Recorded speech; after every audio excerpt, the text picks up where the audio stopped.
नमस्कार. महासागरच्या खरीखरीमध्ये मी सुजाता आपले स्वागत करते. गेल्या 2 दिवसांपासून ज्यांच्या नावाचा डंका संपूर्ण नागपूरभर वाजत आहेत ते अजितदादा पवार साहेब राष्ट्रवादीचा मेळावा संपल्यावर गेल्या 2 दिवसांपासून नॉट रिचेबल आहेत. काँग्रेसचे महाराष्ट्राचे अध्यक्ष नाना पटोले यांना नॉट रिचेबल राहण्याची सवय आहे, पण आता दादाही अज्ञातवासात कसे काय गेले हे समजेनासे झालेले आहे.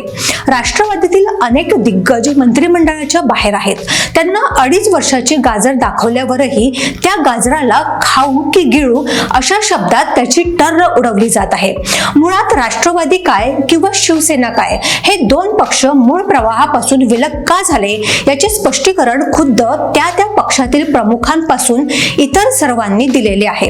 सत्ता असली की कामे होतात, अन्यथा रिकामे राहावे लागते असे अजित पवार उघडपणे बोलले. सध्या खुद्द अजित पवार यांना अर्थ खाते मिळते की अनर्थ होतो हेच समजेनासे झालेले आहे. ज्या वेळी काँग्रेस आणि राष्ट्रवादी काँग्रेस यांचे संयुक्त मंत्रिमंडळ बनले तेव्हा मुख्यमंत्री काँग्रेसचा पण सर्वाधिक मलाईदार खाती राष्ट्रवादीकडे अशी स्थिती होती. काँग्रेसच्या सब गोलंकारी कार्यक्रमात ते खपून गेले आणि पचूनही गेले.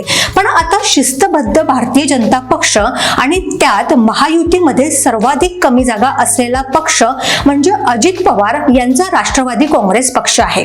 जे आमदार निवडून आले किंवा ज्या आमदाराने मोठ्या पवारांना वाकुल्या दाखवल्या त्या सर्वांसाठी एकच मंत्र होता, तो म्हणजे मंत्रिपद.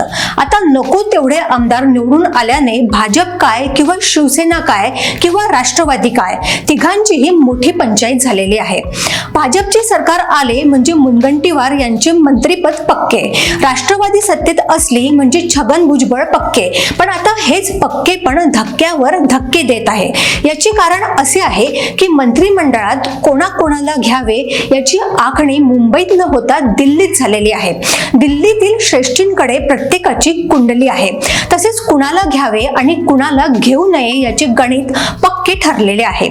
अजितदादांची राष्ट्रवादी काय किंवा शिंदे यांची शिवसेना काय कोणालाच सत्ता सोडायची नाही.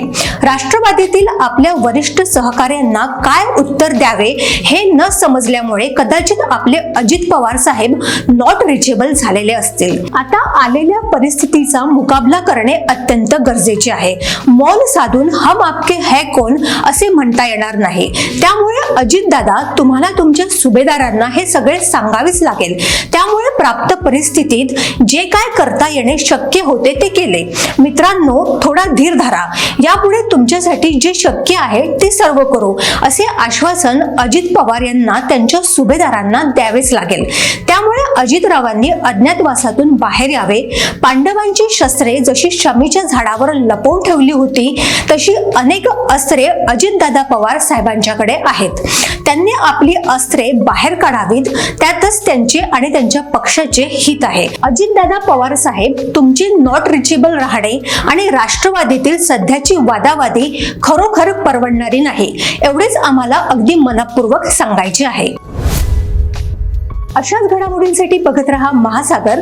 अजूनही तुम्ही आमच्या चॅनलला सबस्क्राईब केलं नसेल तर लगेच सबस्क्राईब करा, लाईक करा आणि बघत रहा महासागर. नमस्कार.